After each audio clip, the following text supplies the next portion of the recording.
Bonjour à tous, je suis très content de vous retrouver, ça faisait super longtemps que j'avais pas fait de live.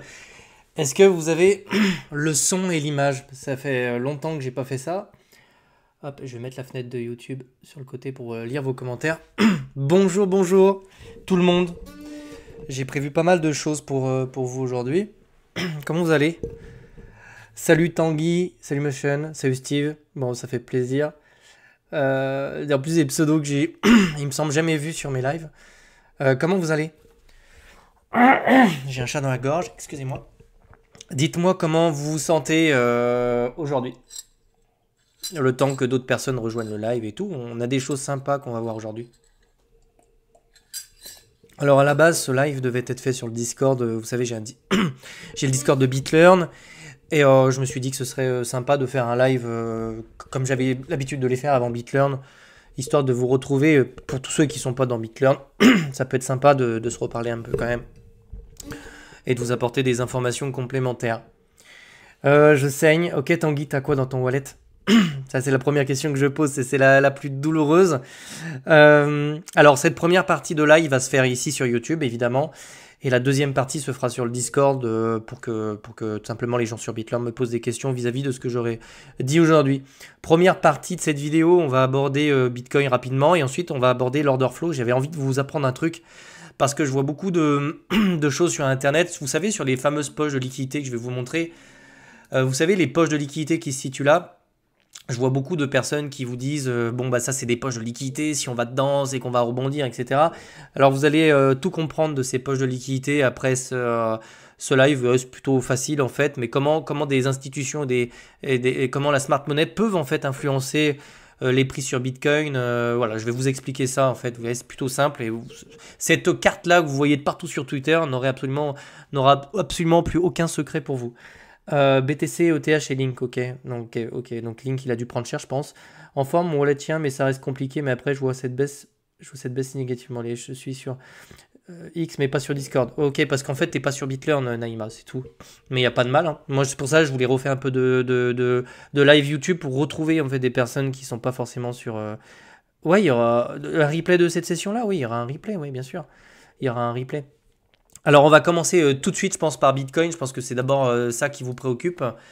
J'ai pas changé d'avis. C'est-à-dire qu'entre la vidéo, alors vous avez peut-être regardé mes vidéos. Je vais enlever mon MACD, ce qui m'apporte des informations. Non, je vais le virer. Alors je vais pas changer. Enfin, moi vous savez, quand je fais des analyses techniques, j'essaie toujours de regarder ça avec honnêteté. Si je vois des choses qui me plaisent pas, je le dis. Je suis pas là pour vous faire plaisir. En fait. Je vous dis vraiment ce que je vois. J'ai pas changé d'avis sur cette moyenne mobile. Pour moi, quand on vous parle de bear market, etc., je suis d'accord. Sur les altcoins, je pense que c'est très clair. Elles sont clairement sur des dynamiques. Alors, une dynamique baissière, c'est quoi? Une dynamique baissière, c'est ça. Hein.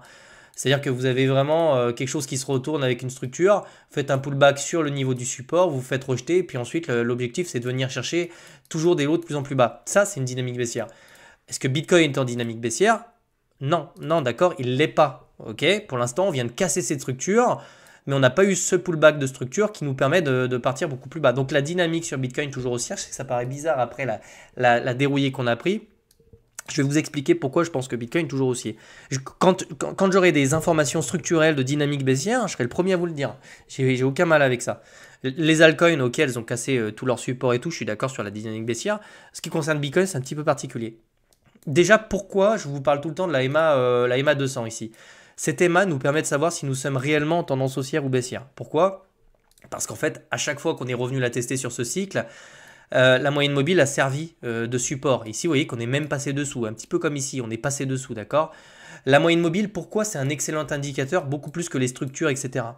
La moyenne mobile, elle te permet de prendre les 200 périodes qui se sont écoulées, elle te lisse le prix comme ça, elle te permet de savoir si le prix est haussier ou baissier. Et en général, en fait, sur Bitcoin, mais sur tous les indices, quand on a un prix qui s'échappe comme ça et qui s'éloigne de la moyenne mobile, ça veut simplement dire que tu as une forte extension de prix. Et donc, quand tu as une forte extension de prix, ça veut dire que tu es sur des excès. Comme ici, tu vois, sur mes candles, tu vois que c'est rouge en fait parce que le prix s'est éloigné de la moyenne mobile. Ça veut dire que sur les 200 périodes, on a une accélération haussière comme ça. Et tout ce qui accélère rapidement, principe de la gravité, revient chercher cette moyenne mobile. C'est le principe de l'offre et la demande. Plus tu t'éloignes de cette moyenne mobile, et plus l'offre et la demande est décorrélée. Ouais, ça veut dire qu'il y a un désordre entre les acheteurs et les vendeurs. D'accord, il y a de moins en moins de vendeurs, il y a de plus en plus d'acheteurs, et à un moment donné, tu vas retrouver des vendeurs qui vont prendre des profits. Mais c'est exactement ce qu'on a vécu ici. On a eu de nouveau une phase excessive où on a une moyenne mobile qui s'est écartée du prix, et aujourd'hui, on est en train de retrouver, en fait, si tu veux, une offre et une demande qui se met d'accord sur un prix autour, en fait, des 80 000 dollars. D'ailleurs, vous verrez certains influenceurs vous dire que 80 000 dollars peut commencer à devenir intéressant. Alors attention, moi je ne vais pas racheter du Bitcoin à 90 000 dollars. Bien que je pense qu'ici, on puisse trouver un support, je trouve que le prix est un peu cher justement pour rentrer. Mais pour ceux qui n'ont jamais acheté de BTC et qui ne veulent pas attendre le fin fond de la cave pour en acheter, vous savez très bien qu'on commence à retrouver des zones DCA. Donc ça, pareil, je ne vais pas changer mon discours. Les zones DCA, c'est quoi très rapidement?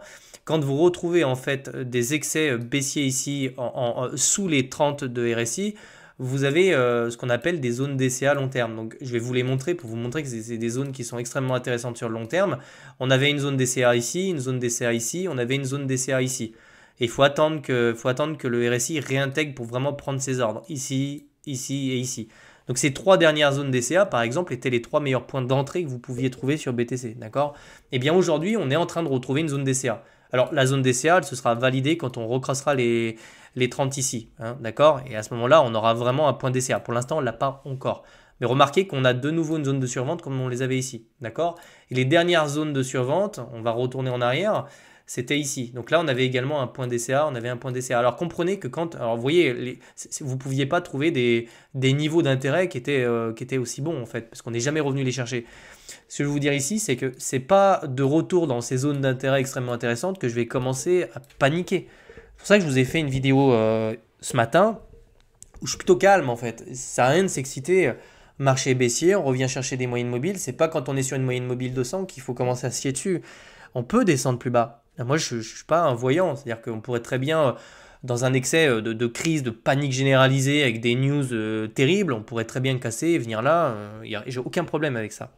Ce que je vous dis, c'est que là, on a des tarifs, on a un Trump qui s'emballe un peu, après je lirai les commentaires, qui s'emballe un petit peu, et là, on a de l'excès sur les marchés. Mais ces excès-là, vous ne les avez pas que sur les cryptos. Hein, d'accord? Si vous prenez le Nasdaq, par exemple, parce que je le traite tous les matins, session compliquée ce matin, pourquoi compliqué? Parce qu'au passage, on commence à avoir un petit peu d'achat. On retrouve du volume acheteur, alors que c'était très baissier sur les derniers jours. Sur le Nasdaq, ce matin, j'ai vu qu'on avait retrouvé un volume acheteur. Donc, on se rapproche, pareil, de cette moyenne mobile 200, qui est toujours un point extrêmement intéressant sur des tendances haussières. Vous voyez, donc là, lui, il est venu la chercher une fois, deux fois, trois fois, on est quasiment revenu la chercher ici. Donc on est sur des points d'inflexion, on peut retrouver comme ça un volume acheteur sur ces niveaux-là, d'accord? Donc globalement, une tendance baissière, ce serait quoi? Ce serait un rebond sur cette moyenne 200, on ne tient pas ces niveaux-là, on passe dessous. Et là, à ce moment-là, je pourrais vous dire, ok, là, c'est pas très très joli, on amorce vraiment une dynamique baissière, et il n'y a plus de doute en fait quant à la direction, on va vraiment aller chercher plus bas. Ça pourrait être exactement la même chose du coup sur BTC. Ce que je m'attends, moi, dans un premier temps, maintenant qu'on est sur cette moyenne mobile, c'est éventuellement en fait un retest du support qu'on a perdu qui est ici. Hein, globalement, je peux le remonter un tout petit peu, mais je m'attendrais davantage en fait à une zone comme ça de rebond pour revenir chercher en fait cette zone-là pour un rejet. Et là, vous pourriez dire que quand même, ça commence vraiment à sentir la merde parce qu'on se ferait rejeter en fait sur des zones de support, d'accord? On avait déjà fait ça, hein. On était venu casser ces niveaux-là, on était passé dessous et on les avait regagnés pour venir chercher des niveaux comme ça. Donc moi, ce que je vais attendre maintenant, avant de vous dire oui, bear market, pas bear market, etc., c'est d'abord la réaction sur la moyenne mobile, parce que je m'attends à une réaction sur ces niveaux-là. Ça peut aller très vite, hein. Vous avez un Trump qui signe un traité de paix pour l'Ukraine, enfin, ça peut aller très vite, les news, vous voyez, dans les deux sens, ça marche. Donc en fait, dites-vous que pour le moment, regardez cette mèche qui se fait ravaler. Vous voyez, hier, vous m'auriez dit, ouais, bon, la moyenne 200, on est passé, on est là. Ouais, mais on est en train de la récupérer ici, vous voyez, sur ces niveaux-là. Un petit peu comme on l'avait fait ici ou comme on l'avait fait ici. Donc maintenant, voilà, on est dans la réaction, on est sur ce point d'inflexion sous moyenne mobile 200, et moi je m'attends vraiment à ce qu'on ait un rebond ou quelque chose, d'accord? Si par contre on revient chercher cette mèche sans aucun rebond, etc., effectivement on aura une dynamique qui sera plutôt mauvaise, d'accord? Donc pour le moment, on reste calme, on reste patient, on regarde ce qui se passe sur des grandes UT, ça sert à rien de passer en 1 heure ou un H4, alors vous verrez peut-être des structures, mais ce que je veux dire c'est qu'ici, On va vraiment rester sur du temps long. Et le temps long, pour moi, c'est une réaction sur ces niveaux-là pour voir si on revient chercher le support et si on se fait rejeter. Donc attendez-vous ici à ce qu'on puisse en fait se faire rejeter et ça sera probablement un niveau d'invalidation hein, sur ce cycle-là. Bon, si on se fait invalider, on pourrait très bien revenir chercher la moyenne 200. On l'a fait ici à plusieurs reprises. Mais ça, on ne voit pas l'avenir, donc on va surveiller les points d'inflexion sur la moyenne mobile 200, d'accord? Si on descend en 2 heures, en 4 heures, moi je trouve on commence à retrouver des choses qui sont pas inintéressantes. Déjà pourquoi? Parce qu'on commence à avoir un MACD de survente, vous voyez, qui commence à faire des highs de plus en plus haut. Donc typiquement, ça veut dire qu'on commence à retrouver en fait une pression vendeuse sur ces niveaux-là. C'est normal. Là aussi, on retrouve des niveaux d'intérêt extrêmement élevés. On commence à retrouver donc des divergences, et des divergences qui sont haussières. Donc maintenant, ce qui serait intéressant, c'est regagner le support, essayer de passer au-dessus pour essayer de regagner les niveaux qu'on a perdus pour revenir tester en fait les 90 000 $. D'accord? Ça va être le topo de la semaine prochaine, je pense. On va vraiment surveiller cette réaction-là. Moi, je ne la connais pas, je ne peux pas anticiper des choses, je ne vois pas l'avenir. Ce que je sais, c'est qu'on est sur des niveaux qui ne se vendent pas particulièrement. On est sur des niveaux d'inflexion. Donc c'est ça que je vais surveiller, d'accord? Je vais lire tous les commentaires. Je vais tourner mon écran, je vois pas tout. Salut Uncle Baptiste. Alors Uncle Baptiste, c'est des gens qui sont sur, c'est des personnes qui sont sur BitLearn, donc je les reconnais très bien. Mathis, je vois de plus en plus de youtubeurs dire que c'est le beer. Bah tu vois, moi je suis un peu à contresens. J'ai envie de te dire que sur ces niveaux-là, alors je te dis pas qu'on est en beer market, tu as compris ce que je t'ai dit, hein. On est sur des points d'inflexion, donc c'est pas là que je vais commencer à paniquer, puisqu'on est sur des points de DCA. C'est des points qui s'achètent, c'est des points que j'achète, d'accord? C'est pas des points que je vends, d'accord? Donc les points DCA sont, par exemple, la psychologie de marché, c'est ça, mais quand tu te retrouves très souvent, hein, et c'est pareil, rappelez-vous, hein, vous le savez, ceux qui me suivent depuis très longtemps, quand on était sur ces points DCA ici, je vous les ai donnés sur Twitter. Bah franchement, combien m'ont suivi dans l'histoire? Quand vous regardez la charte comme ça, vous avez absolument pas envie de la regarder, hein. Là, vous vous dites, bon, c'est bon, bien market, etc. Bah pour l'instant, d'un point de vue structurel, on est sur ce genre de niveau-là. Donc, même si vous les achetez et qu'on descend plus bas, vous feriez pas forcément une très mauvaise affaire. Alors attendez, je vais quitter le mode replay, dans le sens où acheter du BTC autour des 80 000 $, c'est quand même nettement mieux que de l'acheter sur des niveaux qui sont comme ça. Vous achetez des replis ici, d'accord? Donc même si vous achetez ce point DCA et qu'on a un prix, qu'on a un pullback, qu'on descend plus bas, bah, vous pourrez en trouver d'autres. Mais ce sera toujours des points et des creux qui sont extrêmement intéressants, d'accord? Enfin bref, ça c'est psychologie de marché. Quel niveau que tu dirais qu'il ne faut pas briser? Il n'y a pas de niveau, d'accord? Ce que je veux te faire comprendre, c'est que maintenant, c'est des structures que j'attends. C'est-à-dire que pour l'instant, on est sur une moyenne mobile de 100, qui a toujours sauvé nos fesses depuis le début de ce cycle haussier, qui a sauvé les fesses du Nasdaq, du SP500, etc., S&P, etc. Donc en fait, maintenant, cette moyenne mobile, tu l'as compris, elle permet de lisser les périodes sur 200 périodes et de savoir si on est sur une dynamique haussière ou pas. Pour l'instant, cette moyenne mobile me dit qu'on est haussier, ok? Donc l'idée maintenant, c'est d'essayer de trouver un support pour essayer de regagner des niveaux qu'on a perdus. Alors ça peut se faire de différentes manières. Là, c'est de la spéculation. J'ai pas envie que vous preniez ça pour argent comptant. Il y a différentes manières de regagner les niveaux. Soit on a des news d'un coup extrêmement favorables, la Fed qui décide de baisser les taux, je sais pas, hop, Trump qui signe le truc, tout le monde s'accorde sur l'Ukraine, ce que je ne crois pas hein, au passage, hein. Mais on peut avoir des news qui sont très positives, et donc dans ces cas-là, on peut avoir une espèce de squeeze assez rapide qui choque un peu tout le monde, et on peut repasser sans problème, ça on l'a déjà vu. Je ne crois pas qu'on fasse ça. Ok, moi je vise plutôt en fait le retest de ce support-là avec un rejet. Ok, un rejet pourquoi? Parce que j'ai tendance à me dire, ça c'est vraiment probablement statistiquement ce qu'on a le plus de chances de voir dans les prochains jours. Ok, je m'attends à un rejet ici. Pourquoi? Parce que en toute honnêteté, j'aime pas trop la gueule du marché, c'est tout, mais ça c'est personnel, hein. C'est-à-dire que si vous prenez le S&P 500, je vais virer ça. Bon, là franchement, on n'a pas, enfin ces niveaux-là, j'aimerais pas trop qu'on les casse. Si vous vous mettez par exemple en weekly, c'est pas excessivement beau, d'accord? Je vais enlever la moyenne mobile, elle n'a pas aucun sens en weekly. Mais vous voyez, on a vraiment cette grosse divergence-là, on a un marché qui a tiré sur la corde. Honnêtement, ça aurait du sens de corriger pendant quelques mois. C'est quelque chose que j'ai en tête, ok? Je peux vous dire c'est ce qu'on va faire, mais c'est pour ça que je ne vais pas recharger et je m'attends plutôt à un rebond et à un rejet, ok? D'accord? Mais c'est beaucoup trop tôt pour le savoir. Ça va dépendre de ce qui va se passer dans les prochaines semaines, dans les prochains mois, ok? Mais pour le moment, on a cette énorme divergence et elle semble se confirmer en fait. D'accord? Donc affaire à suivre. Donc affaire à suivre. Donc c'est pour ça que j'ai tendance à anticiper plutôt un rebond technique Vous voyez, ça aurait du sens en fait ce genre de structure. Vous êtes ici, si vraiment on veut retourner ce marché, bah, ça sera en fait avec des creux et des sommets ascendants. C'est-à-dire hop, on revient, on fait hop, un sommet descendant, hop, on revient chercher un creux descendant et ainsi de suite. Et puis à la rigueur, on pourrait trouver après un point d'inflexion pour essayer de retourner la dynamique. Mais moi maintenant, je m'attends éventuellement à une dynamique baissière avec un retest du support au niveau des 93 000 $. C'est ce que j'ai en tête. Ok. Bitlearn, Naïma, tu peux y rejoindre directement sur mon Twitter. J'ai le lien. Sur ma bio, c'est écrit Bitlearn. Sinon, tu tapes Bitlearn aussi sur Twitter. Sinon, tu m'envoies un message privé et tu pourras me poser toutes tes questions sur la chose. Ok. On entend souvent 72-75. Est-ce basé sur vrai? Alors, 72-75, il y a effectivement, c'est pas un niveau déconnant si tu veux de retester ce niveau-là. Ok. Voilà, c'est quelque chose de possible. C'est pas quelque chose que je pense que si on devait le faire, on le ferait pas en une fois. Je crois absolument pas qu'on fasse ça. Ça, j'y crois pas, mais ça peut se faire justement avec un rejet de ce niveau-là, un petit pullback comme ça, et puis ensuite, pourquoi pas venir trouver un bottom sur ces niveaux-là. Ouais, ça, pourquoi pas. Mais je crois pas qu'on vienne le chercher directement. D'accord? Je vous ai toujours dit, et j'ai pas changé de discours sur les altcoins, moi j'en ai pas. Parce que vous vous exposez à des choses extrêmement volatiles. Moi, j'ai du BTC, pour être tout à fait honnête, j'en avais acheté autour des 20 000 et le dernier buy il se situait sur ces niveaux-là. Ok. J'ai de l'Ether aussi également que j'avais acheté entre les 900 et les 1500. Et j'avais passé des derniers ordres aux autres 2700. Donc je suis assez peu exposé. Moi, mon wallet, ça va, ça se passe bien. J'ai pas de Dodge, j'ai pas de Sol, j'ai pas ces trucs-là. Ok. Donc c'est le moment pour vous de vous poser des questions si vous souffrez. Est-ce que vous avez du BTC? Si vous n'en avez pas, c'est une erreur. D'accord? Est-ce que vous êtes full alt? Ça, c'est une erreur, mais que les débutants font souvent. Il y a plein de questions. D'accord? Bon, c'est pas le sujet de cette vidéo, mais en tout cas, vous avez mon point de vue sur le marché actuellement. Ok, je m'attends à une réaction maintenant. Chose que je voulais aborder, donc à la base, je devais l'aborder avec tous ceux qui sont sur Bitlearn, mais je pense que ceux qui sont Bitlearn et qui regardent la vidéo ici, je vous reprends après sur le Discord et si vous voulez, on en parle. D'accord? Ce que j'ai envie de vous montrer ici, c'est quelque chose d'important, c'est quelque chose que vous voyez beaucoup en fait sur les réseaux sociaux, etc., sur Twitter.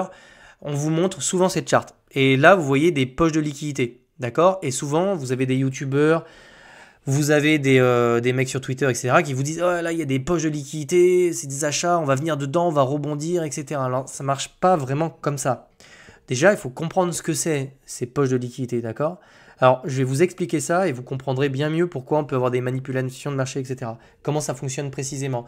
Parce que si certains vous disent que c'est des poches de liquidité, dites-vous bien qu'ici, vous êtes sur les produits dérivés.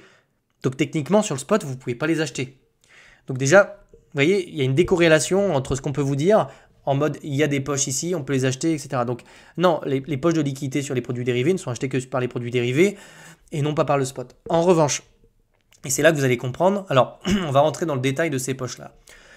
Qu'est-ce que c'est ces poches-là? Ça, c'est typiquement des personnes en fait qui vont utiliser les effets de levier. En fait, donc là principalement ça va être du long, d'accord? Donc c'est des gens qui prennent des positions longues, donc des positions acheteuses et qui vont placer dans leur order book ici des liquidations. C'est-à-dire que quand vous prenez des positions sur les marchés, excusez-moi j'ai un chat mais c'est terrible, parce que ma fille était malade donc elle m'a refilé son truc. Donc en fait, quand vous venez chercher ces poches-là, vous venez exécuter des liquidations de traders qui sont en longue. Autrement dit, c'est comme des stop loss pour eux. Ils sortent du marché et du coup, ça va passer des ordres au marché. D'accord? Donc c'est ça, et ça va être des ventes au marché. Hein, parce que vous allez devoir rembourser le broker qui vous a prêté, etc. Donc quand on vient exécuter ces poches-là sur les produits dérivés, donc les produits dérivés à levier perpétuel, je précise, d'accord? On parle des perpétuels, c'est sans expiration. Quand on vient les déclencher ici, je vais essayer de descendre dans les unités de temps, enfin pour vous montrer les poches plus précisément, si je peux en avoir. Précisément, j'aimerais bien vous montrer les poches qui se situent au sud, parce c'est précisément ce qu'on est en train de venir chercher. Bon, je vais rester sur le 6 mois. Ce qu'il faut bien comprendre, c'est que quand vous venez déclencher ici ces ordres-là, il y a une espèce de cascade qui se fait. Vu que c'est des ordres de vente qui se font au marché, vous venez les toucher et automatiquement, dans l'order book, c'est une vente au marché. Enfin, c'est les carnets d'ordre. Qu'est-ce qui se passe quand vous exécutez un ordre au marché? Il va venir exécuter le suivant, et le suivant, et le suivant, et le suivant, et le suivant. Et ça, c'est ce qu'on appelle une cascade de liquidation. Et là, on vient sur ce qu'on appelle de la manipulation de marché, parce que ceux qui vous disent il n'y a pas de manipulation, etc., il faut arrêter de nous prendre pour des cons. Quand vous vous appelez Binance, que vous savez où sont les liquidations, etc., vous pouvez exécuter des ordres pour ça, et je vais vous expliquer comment ils font ça. Alors, je ne vais pas rentrer dans le détail du spoofing et tout, parce que le live prendrait 3 ans. Je vais simplement vous expliquer comment ils s'y prennent pour venir déclencher ces ordres-là. Quand vous venez déclencher ces ordres ici, en fait, donc vous avez des ordres au marché qui s'exécutent, et là, c'est ce qu'on appelle des cascades de liquidation. Pourquoi c'est intéressant pour certains? Je vais vous expliquer pourquoi c'est intéressant et comment certaines personnes peuvent le faire. Eh bien, en fait, ces ordres-là, comment elles vont pouvoir les exécuter? Eh bien, en fait, elles vont les exécuter sur le spot. C'est-à-dire qu'on peut être ici, et quand on est tout proche en fait de ces zones-là, c'est pas bien compliqué sur le spot d'exercer une pression à la vente sur les produits dérivés. Je m'explique. Le produit dérivé et le spot sont intimement liés par des market makers, par des bots algorithmiques et tout un tas d'algorithmes en fait qui compensent via le funding. Il y a énormément de choses qui viennent corréler le spot et les produits perpétuels. Ça veut dire que si vous avez un des deux marchés qui baisse ou qui monte, il va y avoir un arbitrage qui va se faire. Autrement dit, si sur le spot et les produits dérivés, nous sommes ici et que vous avez toutes ces cascades de liquidation, ça peut être très intéressant pour de la Spart ou pour des échangeurs de venir déclencher ces ordres-là pour venir faire baisser le marché. Alors, pour les échangeurs, c'est intéressant pour eux parce qu'elles vont exécuter des commissions et elles se rémunèrent sur les commissions.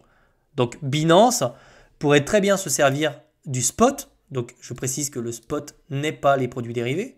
Le spot, vous exécutez des positions totales, entières. Vous vendez 100 BTC, peu importe. Hein. Vous n'utilisez pas d'effet de levier, d'accord? Par contre, vous allez exercer une pression vendeuse sur le spot. D'accord? Et cette pression vendeuse, elle va se retrouver en fait sur les produits dérivés. Donc les mecs qui vendent en fait sur le spot vont venir malgré eux pousser les produits dérivés à exécuter ces poches de liquidité. D'accord? Vous comprenez comment on peut manipuler? Alors les échangeurs, eux, ils ont conscience, ils connaissent très bien ce qui se passe ici. Vous prenez Binance par exemple. Et ils ont énormément de BTC en spot. Donc pour eux, en plus ils ont des market makers, c'est plutôt facile pour eux de pousser le prix sur le spot pour venir déclencher tous les ordres sur les produits dérivés. D'accord?